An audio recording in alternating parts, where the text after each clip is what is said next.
नमस्कार, आप देख रहे हैं भारतवर्ष 17। मैं हूं आपके साथ अक्षता मौर्य। आइए रुक करते हैं फटाफट खबरों की ओर।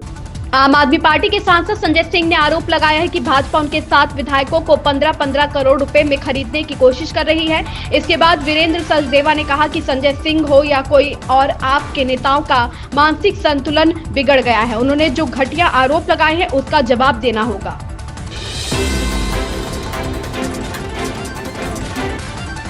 अमेरिका में ट्रंप 2 के कार्यकाल में जहां गैर कानून रूप से घुसे अप्रवासियों को निकालने के लिए कार्य शुरू कर दिया है, वहीं कनाडा ने कहा है कि इमिग्रेशन, रिफ्यूजीज एंड सिटीजनशिप विभाग मानव तस्करी और पारिवारिक हिंसा के पीड़ितों की सुरक्षा के लिए समर्पित है।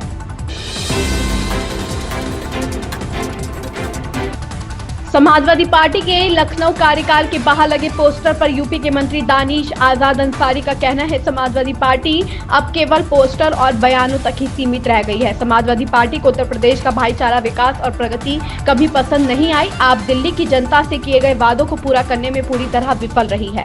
कल जब बीजेपी दिल्ली में सरकार बनाएगी तो हम दिल्ली को विकास की ऊंचाइयों पर ले जाएंगे।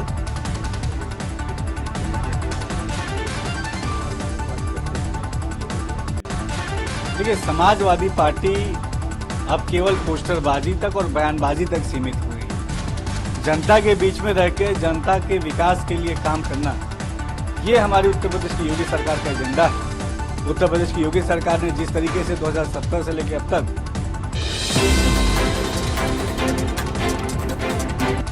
अमेरिका से भारतीयों के निर्वासन को लेकर शिवसेना यूबीटी सांसद संजय राउत ने केंद्र सरकार पर निशाना साधा। इसके साथ ही उन्होंने मांग की कि अमेरिका विमानों को यहां से उड़ने और वापस जाने की अनुमति ना दी जाए। वहीं दिल्ली में तमाम शिवसेना यूबीटी ने सांसदों ने एकजुटता दिखाई है। दरअसल इन सांसदों को लेकर दावा किया जा रहा था कि वह शिंदे गुट में शामिल हो सकते हैं।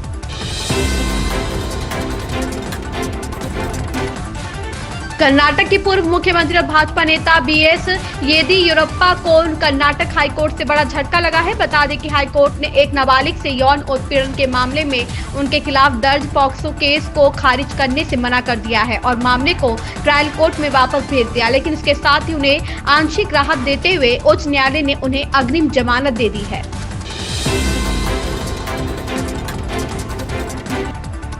विदेश राज्य मंत्री कीर्ति वर्धन सिंह ने राज्यसभा में पूछे गए प्रश्न के लिखित उत्तर में कहा, AI-182 कनिष्क बम विस्फोट की योजना और क्रियान्वयन कनाडा में किया गया था। मंत्री ने कहा कि इस नृशंस हमले में 329 निर्दोष लोगों की जान चली गई, जिनमें 24 भारतीय नागरिक शामिल थे।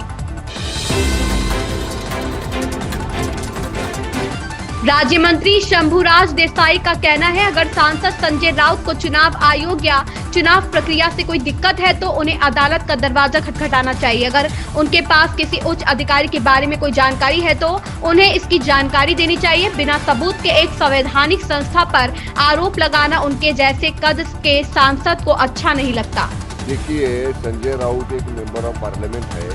वो खुद कहते हैं मैं 3 बार 4 बार पार्लियामेंट में आया हूँ और ये जो निवडणूक आयोग का प्रोसीजर है वो कॉन्स्टिट्यूशन से उनको मिला हुआ अधिकार है।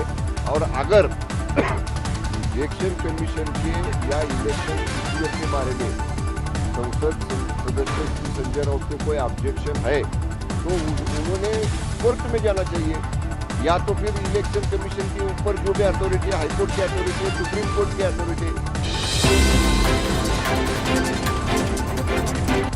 सपा के वरिष्ठ नेता रामगोपाल यादव ने कांग्रेस पर भाजपा की भाषा बोलने का आरोप लगाया और उसे केंद्र में मोदी सरकार के बने रहने के लिए भी जिम्मेदार ठहराया। तृणमूल सांसद कीर्ति आजाद ने कहा कि अब इस पर गंभीरता से विचार करने की जरूरत है कि इंडिया ब्लॉक का नेतृत्व कांग्रेस के पास रहना चाहिए या नहीं। इस बारे में गठबंधन के सभी सहयोगियों को सोचना होगा।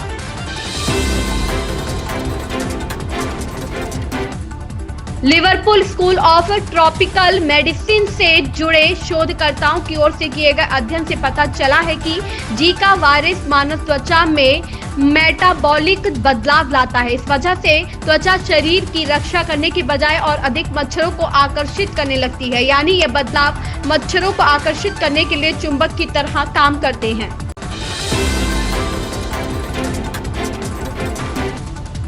यूपी में अयोध्या की मिल्कीपुर सीट पर हुए मतदान का परिणाम 8 फरवरी को आना है। इससे पहले शुक्रवार को सपा मुखिया अखिलेश यादव ने राजधानी लखनऊ में भाजपा पर निशाना साधा। उन्होंने अमेरिका से भारतीयों को वापस भेजने को लेकर सरकार को घेरा। सपा अध्यक्ष ने कहा कि भाजपा कहती थी कि हम दुनिया में एक स्तर पर पहुंच गए हैं, हम अब विश्व गुरु बन रहे हैं, हमारी अर्थव्यवस्था तीसरे नंबर पर पहुंचने वाली है। लेकिन भारतीय नागरिकों को कैसे लाया गया? दूसरे देश के राष्ट्रपति ने कहा कि वह सैन्य विमान से भेजे गए लोगों को स्वीकार नहीं करेंगे। अमेरिका को यह स्वीकार करना होगा कि अब भारत इतना कमजोर है। इन खबरों में बस इतना ही। बने रहिए भारतवर्ष 17 के साथ।